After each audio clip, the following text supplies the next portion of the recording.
Cette page parle de la compréhension de l'auteur sur le monde et les religions. Il mentionne une révélation faite par l'image de la Bible.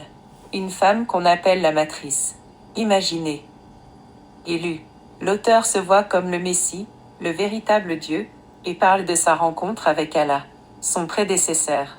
Selon l'auteur, l'esprit n'est pas une matière mais la lumière du monde. Il explique comment la matière a été créée, à partir de la lumière invisible, rendue possible par lui-même, et comment cela a donné naissance au monde. Notre Bible. Nos vies. L'auteur aborde également le concept de Trinité car il se dit chrétien. Le rôle de l'Évangile n'est pas d'abolir Satan, qui signifie celles et ceux qui attendent son retour. L'abolition d'Allah de tout manuscrit et de toute repentance. La Bible est le livre du roi. Je vous demande et recommande de ne garder que la loi de l'Évangile. Parole de Jésus.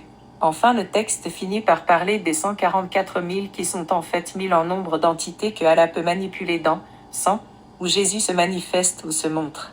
Satan les surnomme les reptiliens comme dans le film V de Kenneth Johnson. Satan Messie Dieu, on parle de Trinité ou d'un seul être? Car celui et celle qui attendent sont la définition de Satan. Les anges descendus du ciel. En conclusion, pourquoi Allah est faux? Parce que personne ne l'a jamais vu. Point. Ça s'arrête là. Les musulmans ne connaissent que des ondits. Les ghosts, Allah, ne sont visibles que par la magie du Christ. Petit passage d'Apocalypse 13, les 4 bêtes de l'Apocalypse sont comme 4 dragons. Ouragan, tornade, tempête et cyclone. Et ils doivent être combattus par les 4 armes atomiques. Missiles solaires, missiles balistiques, missiles nucléaires, missiles chimiques, dans l'ordre d'invention.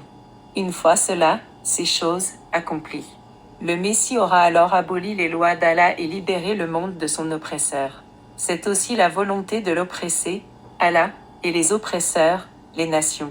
C'est aussi cela la salvation, la mort d'Allah et la libération du monde. Je vous ai montré cela par des tours de magie.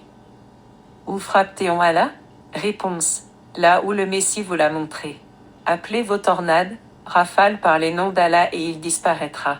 La terre se réchauffera et nous irons pour de nouvelles aventures. Par Makiwila Rodrigue Kimvoama.